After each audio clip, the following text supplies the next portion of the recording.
कैसे हैं आप? सबसे पहले इस चैनल के देखने वाले जितने भी श्रोता हैं सबको नवरात्रि की ढेर सारी शुभकामना, ढेर सारी बधाइयाँ कि माता रानी सबके घर में आए और आप सब कुशल मंगलमय रहें ताकि हमारी जीवन भी वैसा ही कुशलता के साथ चलते रहे। आई एम फाइन, एकदम बढ़िया। मैंने बढ़िया। ये बॉम्बे में आए तो थोड़ा सा अंग्रेजी मार देते हैं थोड़ा थोड़ा। अच्छा, प्रदीप जी और पराग जी, लिट्टी चोखा रिलीज पर है, बस उंगलियों पर गिने जा सकते हैं दिन, तो क्या तैयारियां चल रही हैं आप लोग बताएं जरा। देखिए, लिट्टी चोखा के लिए तैयारी करने की जरूरत नहीं होती है। ये हमारे राज्य की सबसे अच्छी भोजन है। इसके तैयारी के लिए ज्यादा सामग्री जुटाने की जरूरत नहीं होती है। ये इतना स्वादिष्ट है और ये लिट्टी चोखा सिर्फ लिट्टी चोखा ही नहीं, मुझे लगता है कि जमीन से जुड़ी कहानी है। हमने किसान के मुद्दों को एक जागरूकता की तरफ लोगों के बीच में कि किसान की कितनी परेशानियां हैं, तो हम देखिए नेता तो है नहीं कि हम अपने पार्लियामेंट में आवाज उठाएंगे या संसद भवन में हम इस बात को बोलेंगे। हम एक आर्टिस्ट कलाकार हैं, तो हमारे पास एक ही माध्यम है जो सिनेमा है, पर्दे हैं।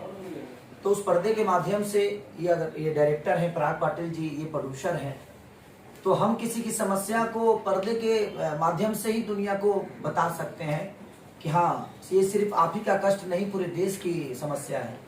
तो ये पूरे देश की समस्या है जो किसान है, क्योंकि मुझे लगता है कि दवा के बिना हम जी सकते हैं, पैसे के बिना हम जी सकते हैं, बट अन्न के बिना इस धरती पे कोई नहीं जी सकता। पूरी धरती की बात कर रहा हूँ, चाहे वो अमेरिका हो या ऑस्ट्रेलिया हो या चाइना हो, दुनिया की कोई भी राज्य हो, देश हो, मुझे लगता है कि किसान अगर नहीं है तो हमारा अस्तित्व नहीं है। हम कमाते हैं क्या? तो हमेशा आदमी कहता है कि 2 रोटी कमाने के लिए, लेकिन वो रोटी कौन कमाता है? हम तो पैसे कमाने आते हैं, रोटी कमाने नहीं आते। हम तो पैसे कमाने आते हैं, रोटी हमारे लिए अगर कोई कमाता है तो वो किसान कमाता है। तो इसीलिए हर पूरे किसानों को सम्मान है और मैं किसान के बेटा होने के नाते मेरे पास जो जरिया है, उस जरिया की वजह से मैं जाना चाहता हूँ। तो हमारे पास जो माध्यम है, उसी माध्यम से किसानों की समस्या को मैंने दुनिया के बीच में रखी है। पराग जी, क्या थिएटर्स मिल रहे हैं, कहाँ रिलीज हो रही है फिल्म, डेट के साथ बताएं, फिर आगे का सवाल करते हैं। 12 अक्टूबर को फिल्म रिलीज हो रही है, बिहार में, झारखंड में, नेपाल में और यूपी में। शायद से 22 तारीख का डेट होगा मुंबई का, क्योंकि 22 से यहाँ पर सिनेमा घर खुल रहा है।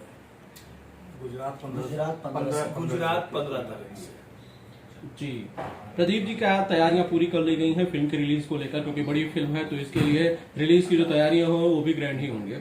हाँ बिल्कुल, सारे जगह हमारे थिएटर्स बुक है और जो इन्होंने पराग जी ने बताया अभी सारे स्टेट के बारे में, सब जगह हमारा वो पूरी तरीके से। खेसारी जी, क्या प्रमोशन करने जा रहे हैं, थिएटर्स में विजिट करेंगे? जैसे पहले होता था, ज्यादातर थिएटर्स में आर्टिस्ट जाते थे सारे और इंटरेक्ट करते थे ऑडियंस के साथ, वैसा होगा? देखिए, कुछ सिनेमा होते थे जो सिनेमा उस लायक नहीं बनती है, कभी कभी आदमी प्रमोट करता है। कुछ सिनेमा ऐसी बन जाती है कि हमारे बीच की समस्या होती है। और कोविड को ध्यान देते हुए सबके अपने जीवन का बचाना है, तो कोविड के सरकार की भी हमें परमिशन बहुत कम मिल पाती है कि हम कहीं जा पाए, और हम जाते हैं तो भीड़ ज्यादा होती है और संभाल नहीं पाता है आदमी। तो मैं देखता हूँ कितनी समस्या है, कितनी क्या चीजें हैं। अगर हमें परमिशन मिल जाता है तो मैं जरूर लोगों से मिलने की कोशिश करूंगा, क्योंकि मुझे भी अच्छा लगता है कि उनके बीच में जाकर मैं अपने दुखों को सुनाता हूँ, अपनी की हुई चीजों को बताता हूँ। तो मुझे अच्छा लगता है कि मैं उनके बीच में जाऊँ, लेकिन उसके लिए बहुत सारी प्रतिक्रिया हो जाती है। आज के कोविड जब से आया है तब से बड़ा कुछ सोच के करना पड़ता है। भीड़ वाली जगह पे हमें थोड़ा सा रोक रहता है कि आप नहीं जा सकते। कार्यक्रम के भी लिए बहुत ज्यादा प्रॉब्लम हो रहा है। तो कोविड जब तक, मुझे लगता है कि वैक्सीनेशन क्या बोलते हैं, हाँ, वैक्सीनेशन 2 डोज का वैक्सीनेशन। समझ गए ना क्या बोल रहे हैं? हमको बोलने में थोड़ा सा गड़बड़ा जाएगा, अंग्रेजी शब्द है तो आप समझ ही रहे हैं आनंद जी। जी अरे भाई, जिस तरह से आपने कहा कि भाई भीड़ बहुत ज्यादा इकट्ठा हो जाएगी और शायद कोविड के जो नियम है, प्रोटोकॉल है, वो कहीं ना कहीं शायद उन्हें नुकसान पहुंचे। आपकी ही फिल्में बैक टू बैक रिलीज हो रही हैं जब से फिर से थिएटर खुला है, उसके बाद आपकी ही फिल्में, खेसारी लाल की फिल्में रिलीज हो रही है, वो बहुत ज्यादा ऑडियंस का प्यार मिल रहा है, इस पे आपकी रिएक्शन? देखिए, ऑडियंस क्या होती है कि हमारे जैसे मंदिर का गेट खुलता है तो मुझे लगता है कि मंदिर जो है वो सिनेमा हॉल हो गया, और उसमें भगवान आता है अपने भक्त से मिलने। तो भक्त जहाँ देखिए होता क्या है कि इस दुनिया में भक्त से भगवान से भी बड़ा भक्त होता है, कि वो जहाँ चाहता है अपने भगवान को बुला लेता है। तो हमारी भक्ति में इतनी शक्ति है, जैसे हमारे लिए हमारे भगवान हमेशा हॉल के दरवाजे पे आते हैं और हमें श्रद्धा का फूल और आशीर्वाद चढ़ा कर जाते हैं। तो मैं लगातार चोरी चोरी चुपके चुपके का भी बहुत बड़ा इनिशियल रहा, बाप जी का बहुत बड़ा इनिशियल रहा, और हमारे मुझे लगता है कि लिट्टी चोखा भी उससे बहुत बेहतर होगी, क्योंकि उसमें एक बाप बेटे की समस्या थी, चोरी चोरी चुपके चुपके में एक बिगड़े लड़के की समस्या थी कि हमारे घर की जो लंदन में रहते हैं उनको लगता है कि नहीं बियर बार ही बहुत कुछ है ये चीज़ें, तो उस समस्या से सुलझी हुई और उलझी हुई वो कहानी थी।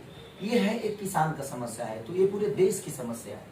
तो मैं कोशिश यही करता हूँ कि मैं जब भी कोई काम करूँ तो उसमें समस्या ऐसी हो जिससे उभरा जाए, और दुनिया को पता चलनी चाहिए कि हमारा देश अभी भी बहुत पीछे है, और हमारा खास करके बिहार राज्य जहाँ पे रोजगार की बहुत ज़्यादा प्रॉब्लम है, तो वो बहुत ज़रूरी है। तो हमारी कोशिश, और हमें दुनिया प्यार इतनी देती है तो हमारा भी दायित्व बनता है कि अपने राज्य के लोग की समस्या पूरी दुनिया को दिखाई जाए।